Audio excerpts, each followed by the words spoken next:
My name is Justin Michael, and you might know me as Mexi Italiano. You can find me on Instagram at Mexitaliano or on my blog at themexitaliano.wordpress.com. This is my first YouTube video, so I'm pretty excited. Well, yeah, so it's tight as far as like a vlog kind of video goes. This is my first one, and I'm not sure if I want to continue doing vlogs, but I definitely wanted to make this video in particular. I'm no stranger to film. I've made a short film. It's on my blog. It kind of follows me. It's a little documentary. It kind of follows me right after a breakup and kind of like the love and loss that kind of happens right after that. So you can find it at themexitaliano.wordpress.com. But today I wanted to talk about mental health and addiction. For me, they kind of go hand in hand. My mental health kind of triggers my addiction, and my addiction kind of triggers my mental health. So I thought I would kind of make a video talking about both today.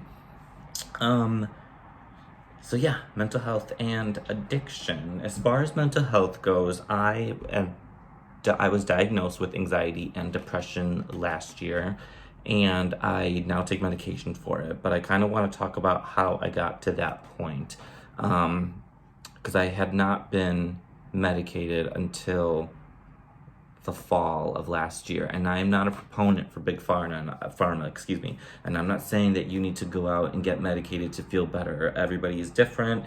This just happened to work for me, and I'm very proud of the fact that I got help and that I'm on a path towards kind of bettering myself and being a lot more healthy. So anxiety and depression is something that I've struggled with probably for as long as I can remember. My parents divorced when I was 4. And so when you're at that age, you kind of depend on people for shelter and guidance and food. And it's not that my parents weren't able to provide that for me. It's just that being that young and moving from different house to different house and making different friends and not fitting in with the boys because, you like more feminine things, and then not fitting in with the girls because you're a boy. It was very difficult for me to kind of maintain healthy relationships, I guess, for as long as I can remember. And that kind of followed me all the way up until adulthood and into relationships. I was very ashamed of who I was kind of growing up. I was never comfortable with this, with myself. I didn't like who I was. I always thought that I could look better or be more athletic or just whatever. And so that's kind of where my anxiety and my depression kind of originated.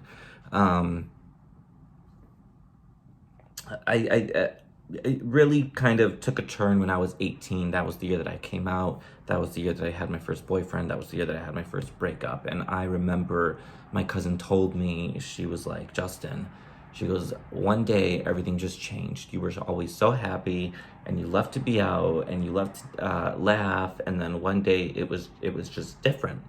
And that was around the time I was 18. That was the time that I started really drinking. And that was the time that I actually started dating and I remember my first relationship. I met this guy and I'm like, wow, this guy loves me and he accepts me for me. I had this connection that I had never known before, and I have to hold on to it and I can't lose it. And so when that ended, I kind of spiraled. And I didn't really know mental health. I didn't really understand it at that point. I kind of just thought, well, this is what a breakup is. You cry and you get depressed and then you get over it. But I didn't get over it. That was during the time that my suicidal thoughts kind of began to form a lot more clearly. Suicidal thoughts is something that I've had probably since I was about 13, 14, but it wasn't until I was 18 that they kind of really developed, and I was like, oh wow, like this is something I can actually do. And I never acted on it. So I kind of I moved back to the city. I was living in the suburbs, and I moved back to the city, and I kind of had this idea that I want to be a writer, and I want to write about all these different things, but I didn't think that anybody would ever take me seriously because I didn't really take myself seriously. And so I used different aliases over the years, and anybody who's ever known me since I was 18 knows that I've gone by 3 or 4 different names. And I kind of hid behind these aliases to kind of be this braver, more confident version of myself that I didn't know that Justin could be. And so I began documenting my relationships, and I began documenting everything that I went through, and I would blog about it, and I kind of felt better about myself, and I was able to kind of do music and release music under these aliases because, you know, if people didn't like it, well, they didn't like him. It's not they didn't like me, they didn't like that person that I was trying to be. But over the years, I kind of see that these different aliases that I was, they kind of formed into being me. So I think that I am them and they are me, if that makes sense. And it wasn't until I think maybe 2 years ago that I really felt comfortable being Justin, because I wasn't for a very long time. I wanted to change my name. I wanted to change everything about me. I wanted to get a nose job. I wanted to kind of get a bigger chest, and everything that I didn't like about me, which was a lot, I wanted to change, and that included my name. And so this kind of went on throughout different relationships. And so now that I look back on it, I don't think that I was ever my genuine self in any one particular relationship up until recently. And so I think that's why every breakup that I've been through, yeah, it hurt. And yeah, I would deal with the depression and the anxiety, but it didn't really hurt me like it did this past breakup of this last year. And something else that I wanted to talk about was kind of just the idea of something else that kind of triggers my trauma, because I do have a lot of triggers.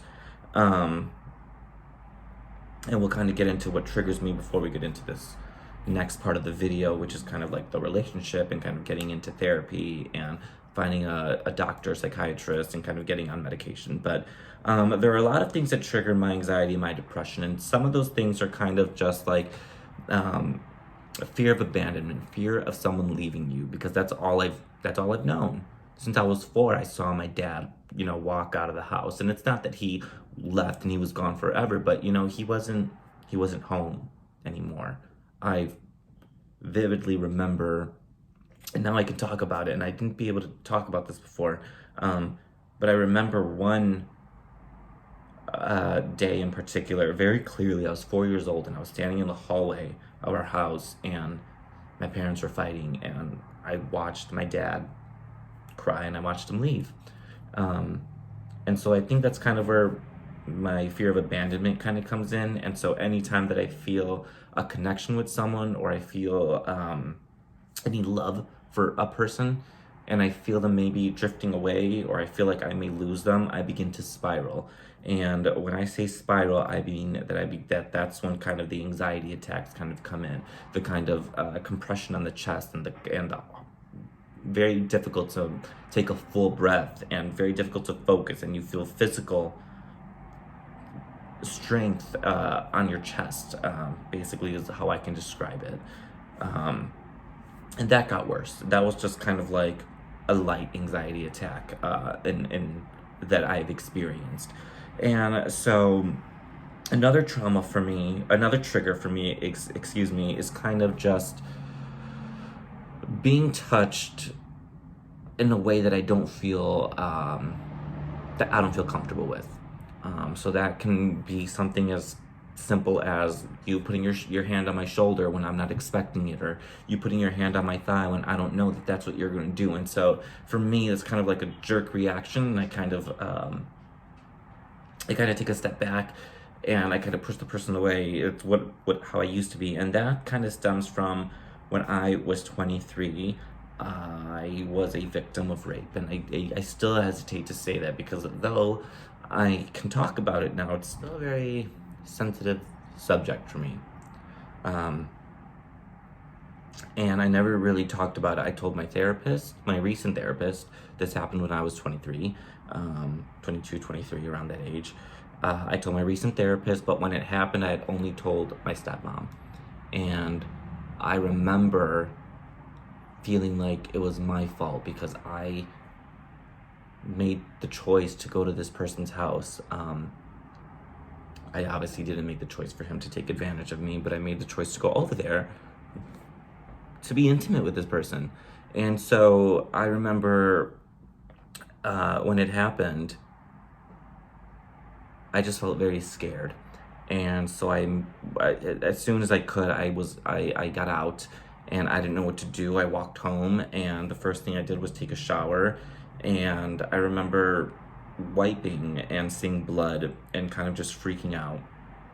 And I sat in that shower until the hot water worn out, and it was cold. And then I sat there about 5 more minutes after that happened.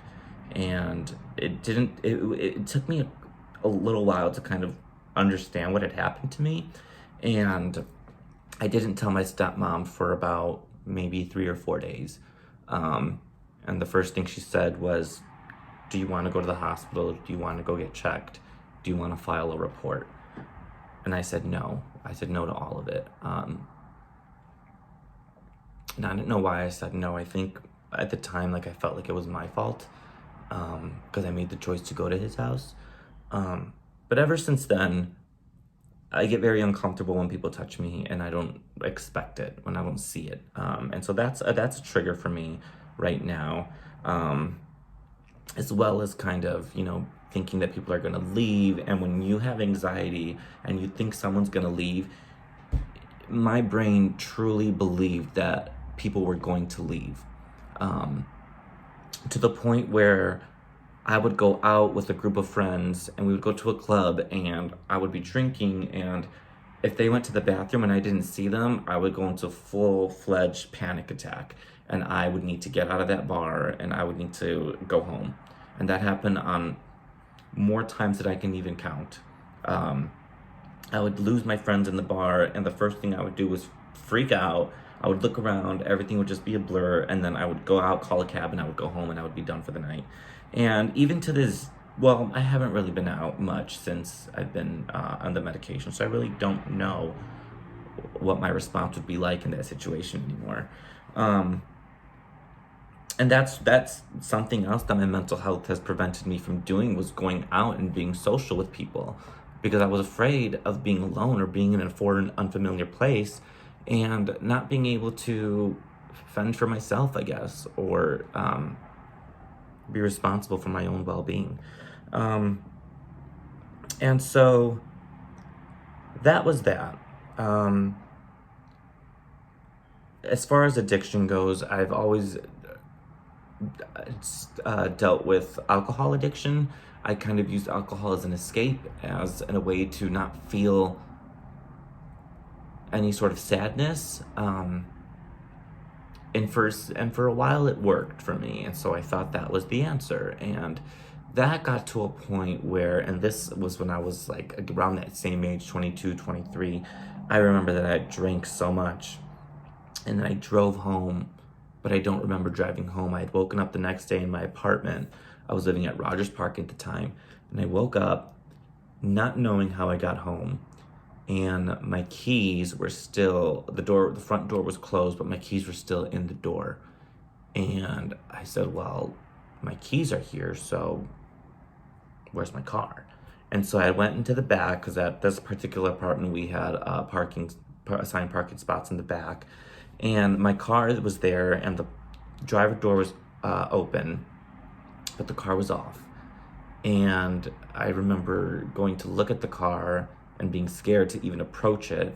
And everything just seemed fine. And there was no damage to the car. There were no dents anywhere. I checked everywhere. And I remember at that moment, I knew I had to stop drinking, because I could have hurt myself, or worse, hurt somebody else. And so I stopped drinking for maybe 2 months before I started again. And I was like, okay, well, I can handle 1 or 2 drinks.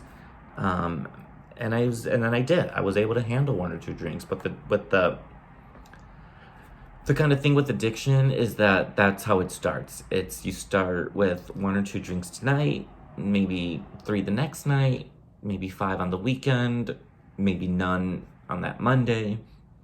maybe one on Tuesday, and then by that next weekend, you're kind of back in that cycle of drinking when you feel sad again. And so that kind of went on for many years up until maybe what are we in? We are in 2020 now. Maybe in 2018, I was seeing somebody who I really was into. Um, and then when it ended, I remember feeling very suicidal. I remember sitting at a stoplight and I saw the light was red and I just thought about flooring it. I'm like, I'm just gonna do it. I'm just gonna go. Um, and so at that point, I knew I needed help. And so I talked to my cousin, and at this point, I didn't have insurance either. So I didn't know what to do. So she was kind of somebody who was helping me kind of get the help. And it takes a little while to kind of get that help. Sometimes it takes weeks. And so by the time someone reached out to me, I was kind of feeling like, okay, no, I'm good again. I can do this. I'm fine. I don't really need that help. And so I've kind of ignored all the calls that she was reaching out for.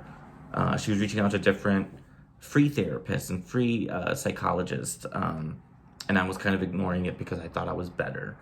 And then last year, I met somebody who I really thought was the one for me. And this person really understood my trauma. I felt that he didn't look at me as like a piece of meat. He didn't look at me as someone he just wanted to sleep with. He understood the things that I had been through, and he was able to relate to them. And I was like, this is it. This is the man for me. He gets me. He understands me. He knows my triggers. He knows my trauma. This is it. It's meant to be. And so when that ended the first time, because it was a series of makeups and breakups, when that ended the first time, I remember I had the complete mental breakdown, and I don't remember much from that night. So these are words that other people have told me. The last thing that I personally remember from that night was being on the phone with my friend and saying, I don't want to do this anymore. I don't want to be alive anymore. And so then I wake up the next morning and I'm being told what happened the previous night. And my friend said, Justin, I'd never seen you like that before. I'd never heard you like that before. You were walking through traffic and you were saying you were going to get hit by a car.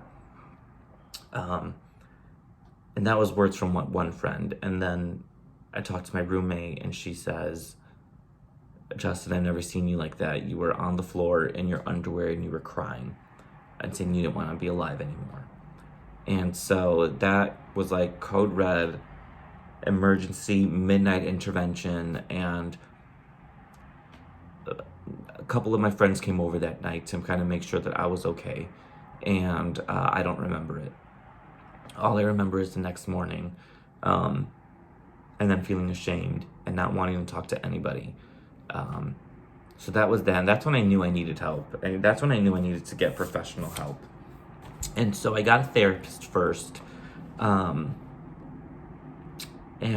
I remember my relationship with my therapist. I was very open and vulnerable with him as soon as I met him. Our first session was very great.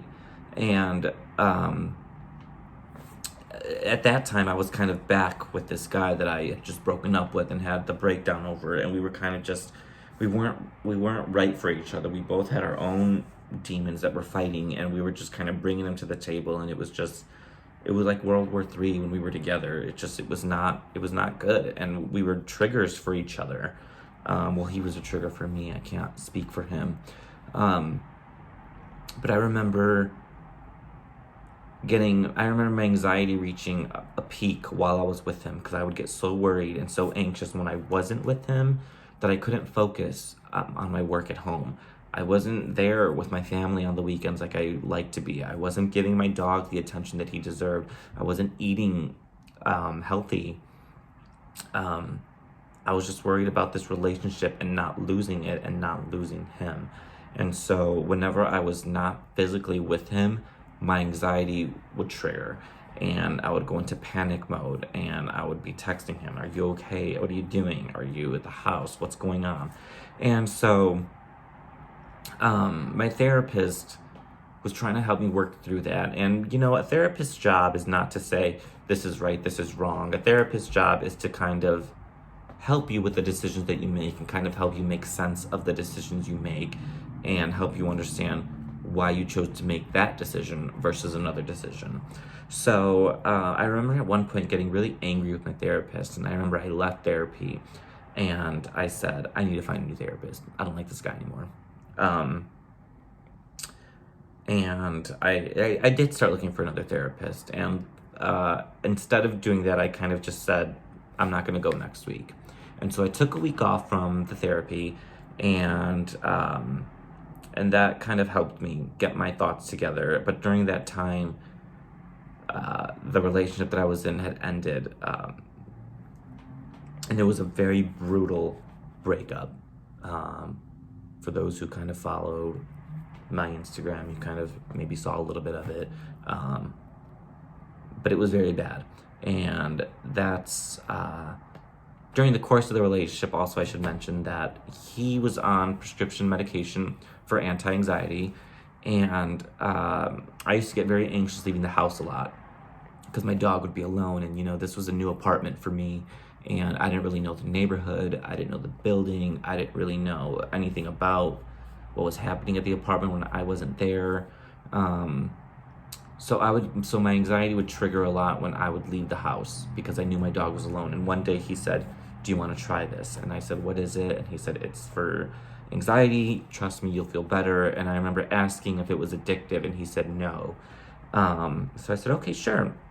And I remember this euphoric feeling that I felt when I took it. And I use that word euphoric because that's what I felt. And I remember wanting more. And so during the course of our relationship, I was inconsistently taking a medication that was not prescribed to me. So when the relationship ended, I no longer had access to this medication. And my body went into a withdrawal. I was having convulsions and I couldn't breathe. And I had never had a panic attack that bad. And so I remember calling my ex and saying, or I remember seeing him the next day and asking him for another one of the pills. And he said, no, I don't feel comfortable giving them to you anymore. And so I remember getting visibly angry with him. And that's when I made the appointment for the psychiatrist. And it took 3 weeks for him to get me in. And during those 3 weeks, I remember I was drinking a lot. I wasn't really going to work. I was using all my vacation days, all my sick days, anything just to not have to deal with the everyday world. And so I finally get this appointment with this doctor, and my goal going into this was, I am going to say the right things, I am going to lie if I have to, I am going to get him to prescribe me this pill that I want because that's what I need and that's what makes me feel better. And so I remember going into his office, and he sat down and I sat down, and he just looked at me for a little while, and he just stared at me. And anybody who knows me knows that I hate silence. I hate pauses in conversations. I need something to fill the void. And so from that moment, I was like, okay, I need to be honest with this guy. I need to tell him what I'm feeling because I cannot feel this way anymore. I'm fucking going crazy. So we talk about everything that I kind of just I've mentioned now, and he diagnoses me with anxiety, and he gives me a medication to try. It was called Lexapro, and he also gave me Klonopin. Klonopin is fast-acting anti-anxiety relief. It's a benzo. So it's not something to depend on. It's something to use for emergencies only. And so while my body adjusted to the Lexapro, I kind of had a couple of panic attacks. So I did kind of go through my Klonopin that he gave me during those first couple of weeks. I remember taking one almost every day because that's how bad my anxiety had gotten. And anybody who has been on antidepressants knows that adjusting to an antidepressant is not fun. You're going to have mood swings. Your stomach's going to feel messed up. You're not going to feel normal. You're going to feel down. You're going to feel up. You're going to feel euphoric. You're going to feel depressed. And so I remember wanting to get off them. And I said, you know what, this isn't working for me. I don't want to do it anymore. And so I told him, and he's like, I'd sent him an email. He said, you have to stick with it. Trust me, it'll get better. And so whatever, I did. And my body had finally adjusted to the Lexapro, but I still was not able to sleep. And I wake up every night at 2 or 3 in the morning. And so that's when I was prescribed Trazodone. Trazodone was to help me fall asleep. And so I was on that for about a month, but my body, again, had to adjust to that. So it was more mood swings, more of your stomach being messed up, more of not feeling motivated to do anything. And it wasn't working for me. I still wasn't able to sleep. So he took me off the Trazodone and he prescribed me another antidepressant, and it was called mirtazapine. And so that was more so to help me with the actual depression as well as sleep. And so that is the thing with medication, is that it's not just here's a pill, you're going to feel better. It's being able to find a combination or a recipe of something that's going to help you feel normal. And so for some people, it just takes maybe just the Lexapro. And for other people, it may take a little more. For me, I did need a little more for me to kind of feel better and like myself. And so I have been on the mirtazapine for about a month and a half now. And in total, I have been on antidepressants for about 3 months. As of last week, it was 3 months. So 3 months and a week. And I have to say that I finally feel like me again. I'm actively going to the gym. I am actively writing every day. I am playing video games like I used to. I find joy in playing video games. I find joy in watching TV. I find joy in seeing my family. But that doesn't mean that everything is kind of all rainbows and sunshine. I still have really bad days. I still have days where I don't want to get out of bed. I still have days where I don't want to go to the gym. I have days where I don't want to write.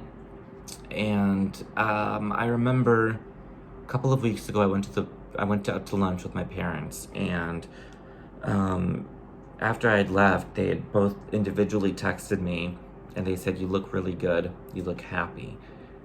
And I remember feeling so guilty, because I remember I went into that dinner, or lunch rather, and I wanted to seem happy. I wanted to kind of be the me that I haven't been able to be for the past couple of months.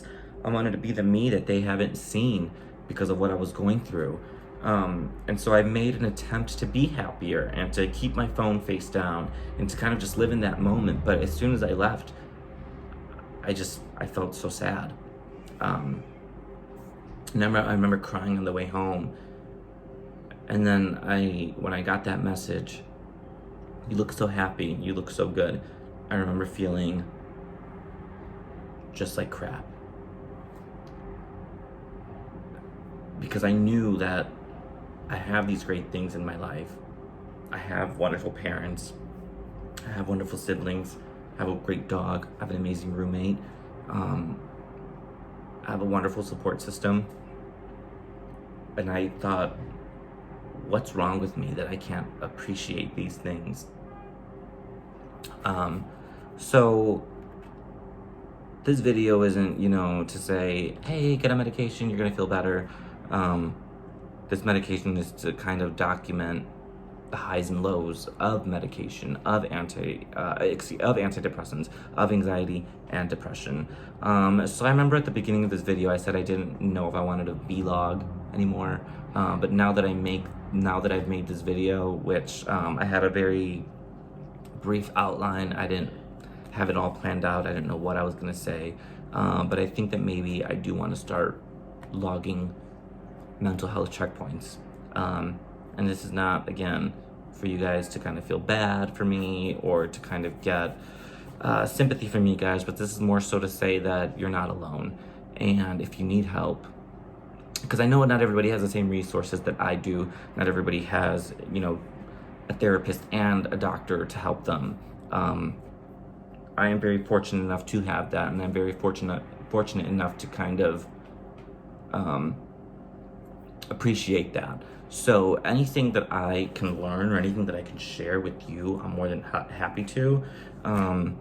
This was kind of, I guess, an intro video to talk about anxiety and depression. And I think that moving forward, we can talk about different triggers, how I respond to them, and kind of like the overall grand scheme of things that is anxiety and depression. I'm 3 months on antidepressants. My goal is to only be on them for another 3 months, but I don't know what can happen between now and then. So with that being said, I invite you all to subscribe to my channel, to look out for things that I'm gonna release. I kind of want to work on more music, more poetry. I kind of want to work on another short film, but these are things that I hope to see you guys there with me for. And I want to thank you for tuning in today, because this wasn't an easy topic for me. I think that when I had the idea to go into this video, I felt very confident and very strong, and I'm not really feeling that way at this moment. So thank you for listening. I will try to release another video next week, kind of do a little checkpoint, kind of reflect on today and what today meant for me, and we'll talk about that next week. So thank you for tuning in. My name is Justin Michael. You can follow me on Instagram at MexiItaliano, or you can follow my blog at themexiitaliano.wordpress.com, and I will see you all next week. Thank you.